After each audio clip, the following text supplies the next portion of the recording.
L'âge de raison de Françoise Do. Épisode 2. À partir de 7 ans.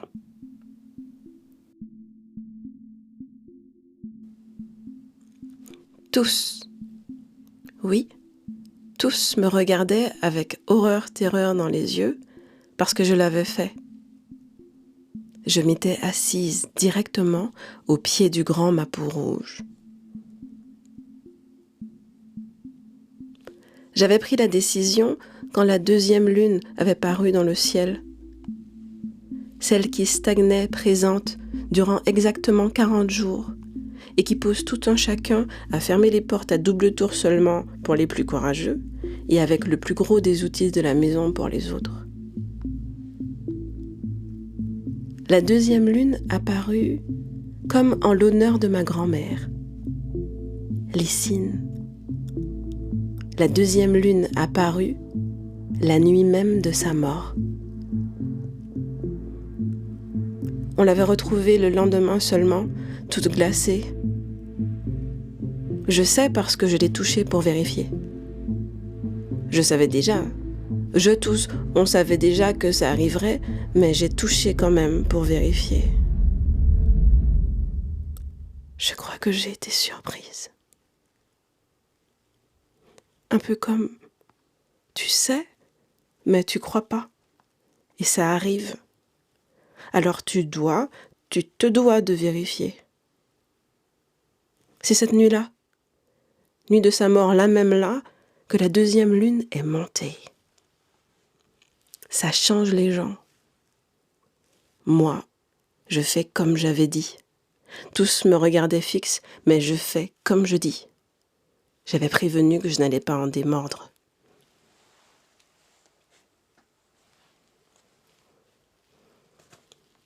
Pendant exactement 40 jours, je ne me suis nourrie que de l'eau de la troisième source, celle roucou, rougeâtre, près de laquelle personne n'osait passer, et dans laquelle personne n'aurait laissé traîner ne serait-ce que le bout de son soulier, donc orteil, pas la peine d'en parler. Mes joues rondes se décharnaient chaque jour légèrement. C'est ce que les gens disaient en chuchotant quand je passais. Et chaque jour qui s'écoulait, les regards posés sur moi devenaient plus pesants, désapprobateurs, pas contents. Regardez qui pouvait regarder. Car moi, je faisais comme j'ai dit. Personne n'osait rien me dire. À moi, mon aimée, petite fille de Lysine. Même que d'ailleurs, Lysine elle-même n'aurait pas eu son mot à dire à ce que j'allais faire d'interdit. Car je l'avais dit dès le début que je n'allais pas en démordre. Tout haut même, je l'avais dit. Et je suis sa petite fille à elle, donc elle sait bien que ça ne servirait à rien de me dire quelque chose. Du coup, l'avant-veille, je l'avais redit. La veille, je l'avais répété encore. Tout haut, face au regard devenu désapprobateur, impressionné, limite apeuré, mais surtout aux lèvres closes. Moi, mon aimé, du haut de mes 7 ans, j'envisage de m'asseoir directement au pied du grand Mapou rouge. Blissa seul osait me parler, l'œil vif inquiet de me voir la peau sur les os.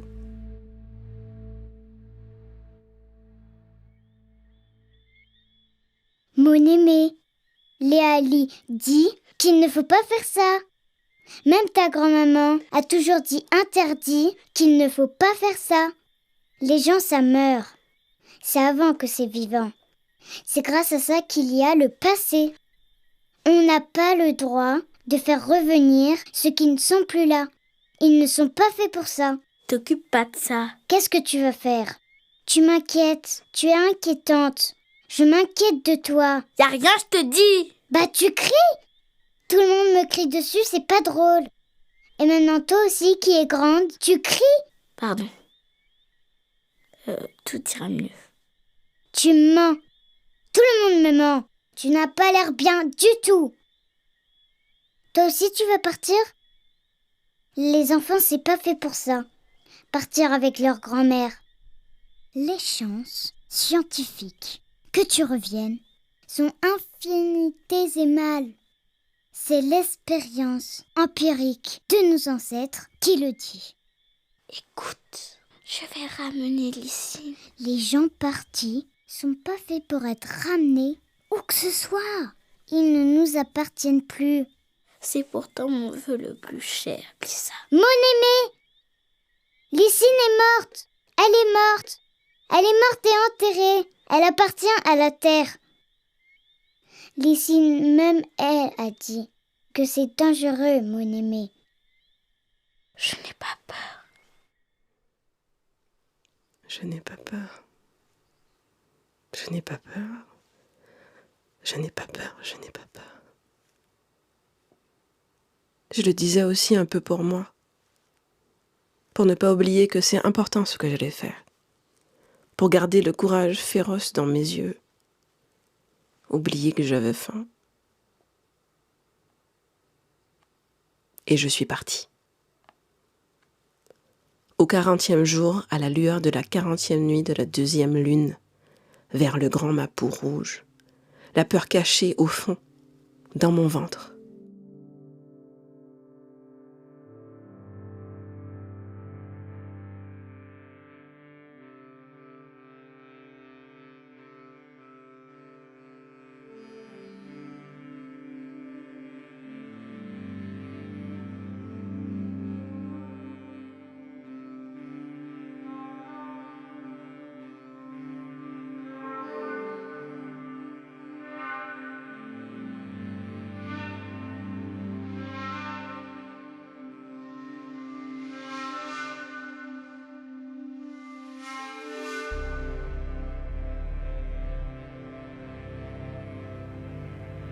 J'avançais presque facilement.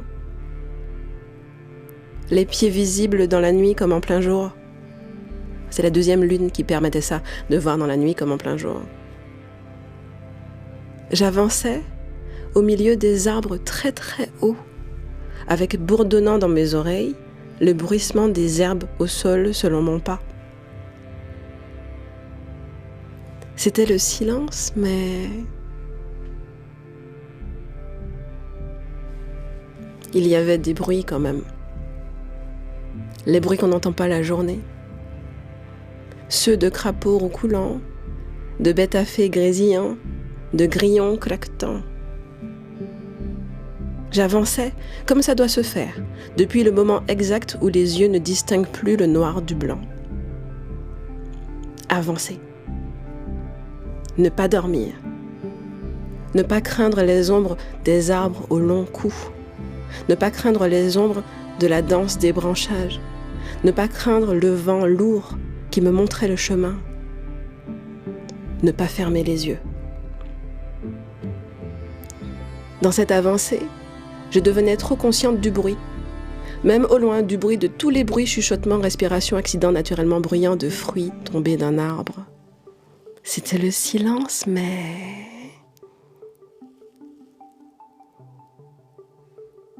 il y avait du bruit quand même.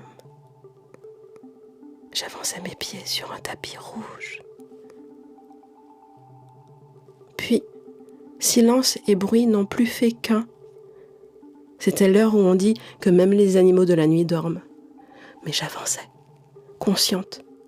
Moi, j'étais bel et bien partie à la 40e nuit de la 2e lune.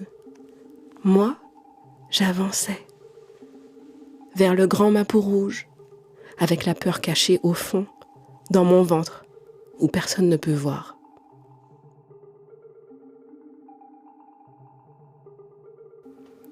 L'âge de raison, un texte de Françoise Do, interprété par Gabrielle Marie-Rose, Jade Follin et Françoise Do. Réalisation Marcel Jean-Baptiste et Gilles Pastel, sur une musique originale de Maron Gani.